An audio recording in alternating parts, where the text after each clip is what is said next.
What's that? Who there? Whoa. So I wanted to dive into the membership piece a little bit and learn more about how you thought about that strategically, if that came at the very beginning or if you kind of backed into that eventually. Because, for people listening, what you did is essentially align incentives, right? You created a membership program where for the customer, once you pay the membership, all the customer wants is a lot of great products that they can use that membership to get discounts for. And for you, right, you're incentivized to go out and provide more products to support the membership, so you eliminate churn, which is perfectly aligned. So, how did that come about in the strategy? And when you turned that on, was it just profound for the business model? Yeah, I would say even back in 2018, this was like we always wanted to have some level of a membership. At the time, like I mentioned, we were able to close two or three manufacturers, so all we had day one was cashmere scarves.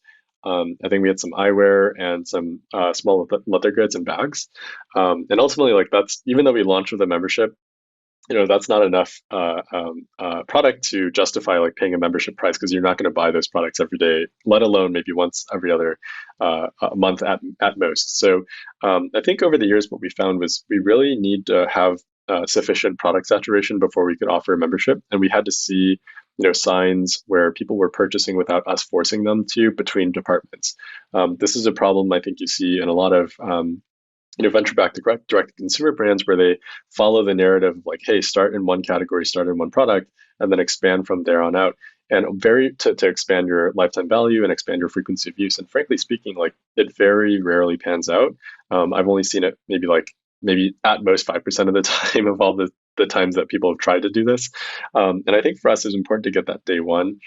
We really are obsessed with the concept of a flywheel. I think you touched on this where the more members we have, the more leverage we have to convince manufacturers to join as merchants. The more merchants we have, the more products we can develop and offer to our customers, who finally kind of gives us again that leverage to convince manufacturers. So I think for us, it's the membership really was a point where in Q4 2019 we finally got sufficient conviction around our product assortment being both high quality enough as well as large enough to support cross-department purchasing to a degree where a membership would make sense. And specifically, I'd give examples where people would buy a candle and then kind of have such a good experience that they would go buy a handbag. People would buy our bedding and then have a good experience to buy our towels, so on and so forth. And I think once we saw that behavior happening organically, we really wanted to double that down with the membership experience, which today is a prerequisite to purchase. So we piloted it in April at basically the peak of COVID, and we figured this is the best stress test we could possibly give to a new membership model, where we're asking people to pay for a subscription fee upfront for a year, and the demand was sufficient enough to which we were like, hey, this is like a no-brainer. Our lifetime values and our frequencies like exploded, and I think it just drove a lot of loyalty. It also, more importantly, allowed us to drop our prices by almost like 40 to 50% across the entire product assortment. It was exactly like you said. I think the second you get into the model of making money through markups, that's when every single year you're going to lose a little bit of discipline and either raise your prices or drop your costs. And I think this is like pretty systemic to all brands. You start with the noble mission of dropping prices for consumers, and I think over time it changes to like, hey, we're just a brand. So I think for us, like it was important to reclaim those roots, and ultimately, the alignment of incentives was very clear, where we could essentially just say like, hey, we don't need to make money on these products. In fact, a lot of our products we lose money, but that wins us loyalty with our members who trust us to deliver great product to them at a very competitive price point. And then for our manufacturers, they're still making double or triple margins. That hasn't changed from pre-membership days. So for us, the more product we move for them, the more excited they are to kind of continue to provide product for Italic as a platform. So yeah, I think that's how I'd frame it. Is it just made a lot of business sense at the time. I can't say we'll keep like the prerequisite as members only forever. I think it's just like we really wanted to prove the model out in a very intensive way. But I think it has been a pretty strong success thus far. Yeah. I mean, there's something cool about the kind of members only piece of it. So I'm a proud member. I bought the kind of Nice. stainless steel cookware set, which it was a no brainer, right? Like the membership is so worth it with all the money you save. And I think that's how that's how you set it up.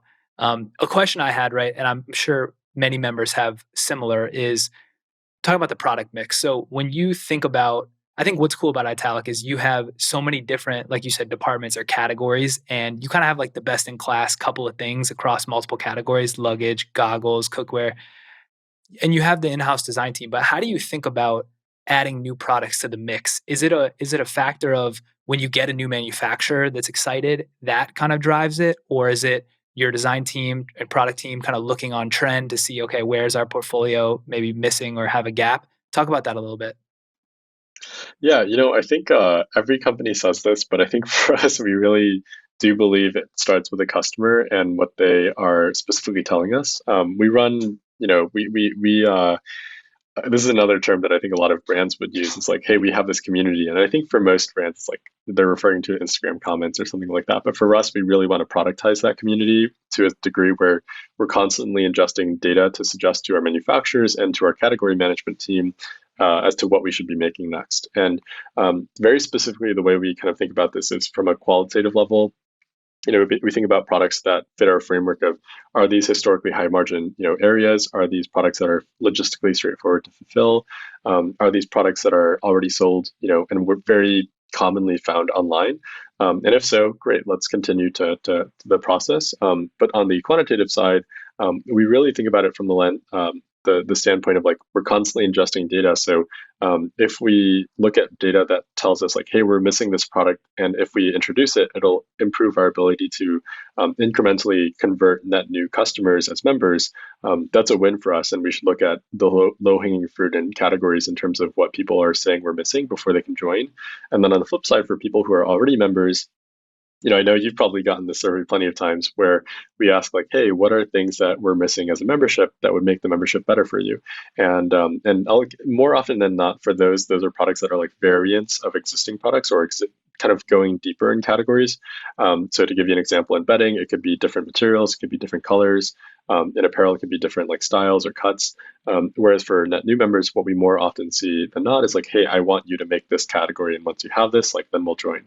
So that's kind of how we think about it. I have to say, it's very much a mix of art and science. We always have to be.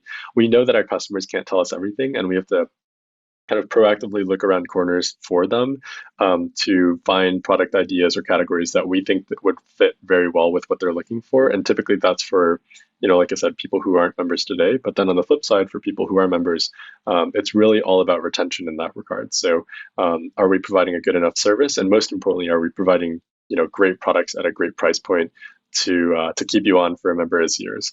So we're not there yet. I mean, we have a long ways to go in terms of where I think we ultimately will look as a product assortment, but that's how we view it as a team.